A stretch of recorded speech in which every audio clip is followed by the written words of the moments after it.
Hello friends.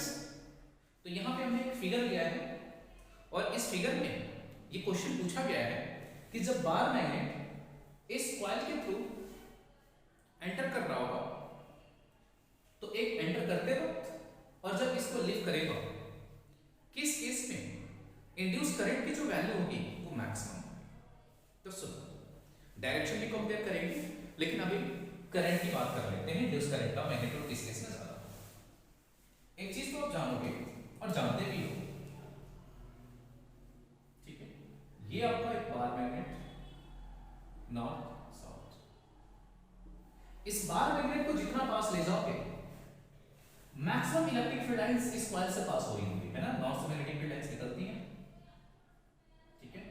तो जितना पास ले जाओगे मैग्नेटिक फील्ड लाइंस इससे ज्यादा से ज्यादा पास होंगी और जितनी ज्यादा लाइंस पास होंगी फ्लक्स उतना ही बनता है।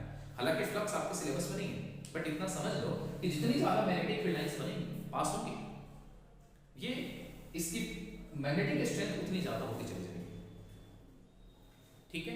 अब यहां देखो, नॉर्थ इस केस में यहां पे है तो यहां से मैग्नेटिक फील्ड लाइंस पास हो रही है, ठीक है।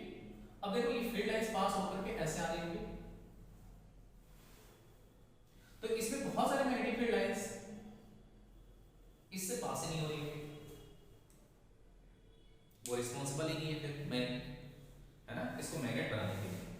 ओके, अब इस बार मैग्नेट को जैसे जैसे आप अंदर लेते गए, ठीक है, मान के चलो यहां पे हो गया, तो यहां से देखो जितनी भी मैग्नेटिक फील्ड लाइंस है इस एरिया के थ्रू पास होंगी,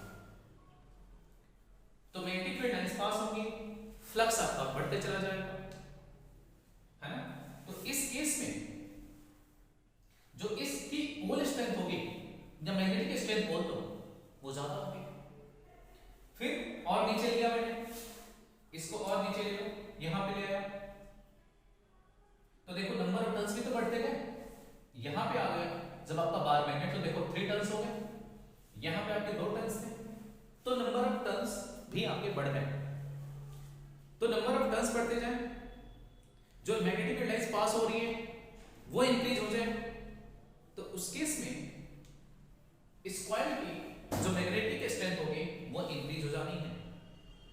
तो फाइनली जब ये बार मैग्नेट एंटर कर रहा होगा उस टाइम कम, और जब ये लीव कर रहा होगा तो उस टाइम मैक्सिमम मैग्नेटिक फील्ड होगी।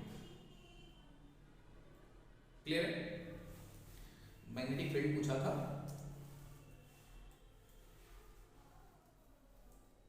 सॉरी इंड्यूस करंट पूछा है क्वेश्चन में।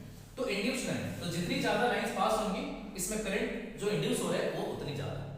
तो जब एंटर कर रहा है तो कम, और जब इसको छोड़ेगा तो करंट की वैल्यू ज्यादा होनी है, इंड्यूस करंट की वैल्यू मैक्सिमम होनी है। क्लियर? अब बात कर लेते हैं डायरेक्शन की।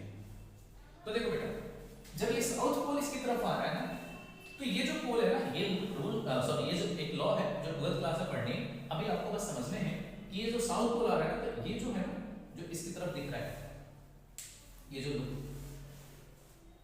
ये साउथ पोल ही बनना चाहेगा, रिपल्शन, ठीक है, इसको रिपेल करेगा। ये लॉ है, ध्यान रखना, मैं लॉ बता रहा हूं, है ना। उस लॉ के अकॉर्डिंग अगर ये साउथ पोल आ रहा है तो ये साउथ पोल ही बनना चाहेगा, इसको रिपेल करना चाहेगा, ठीक है। तो साउथ पोल जब बनता है तो उस टाइम करंट की जो डायरेक्शन होती है वो क्लॉकवाइज होती है, ध्यान रखना, करंट की डायरेक्शन क्लॉकवाइज।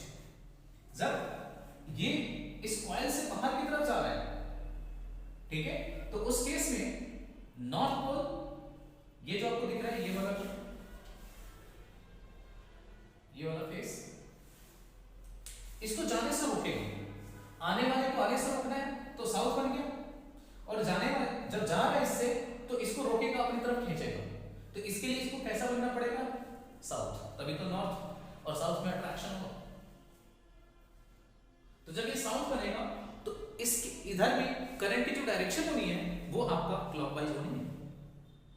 तो जब आपने इधर से खड़े होकर देखा तो करंट की डायरेक्शन क्लॉकवाइज, जब आप इधर से खड़े होकर देख रहे हो तो भी करंट की डायरेक्शन क्लॉकवाइज, यानी ये दोनों एक दूसरे के रिस्पेक्ट में क्या है, अपोजिट है, करंट की डायरेक्शन रिवर्स हो गई। अरे मैं जब इधर खड़े होऊंगा मेरा फेस इधर है, और जब मैं यहां खड़े होऊंगा तो मेरा फेस इधर की तरफ है, तो एक दूसरे के रिवर्स में खड़े हैं ना, ठीक है। अगर यहां पे एंटी क्लॉकवाइज हो जाता तो मैं बोलता सेम डायरेक्शन में करंट है, क्योंकि अगर यहाँ से क्लॉकवाइज चल रहा है तो इधर से खड़े होकर देख रहे होगे तो आपको एंटी क्लॉकवाइज दिखनी चाहिए थी, लेकिन दोनों तरफ से आपको क्लॉकवाइज दिख रहा है, यानी करंट की जो डायरेक्शन है वो रिवर्स हो जाती है। करंट नहीं, इंड्यूस करंट की मैं बात करूंगा। ठीक है, चलो मिलते हैं नेक्स्ट वीडियो में। फिर भी डाउट है तो आप कमेंट में जरूर बताएं।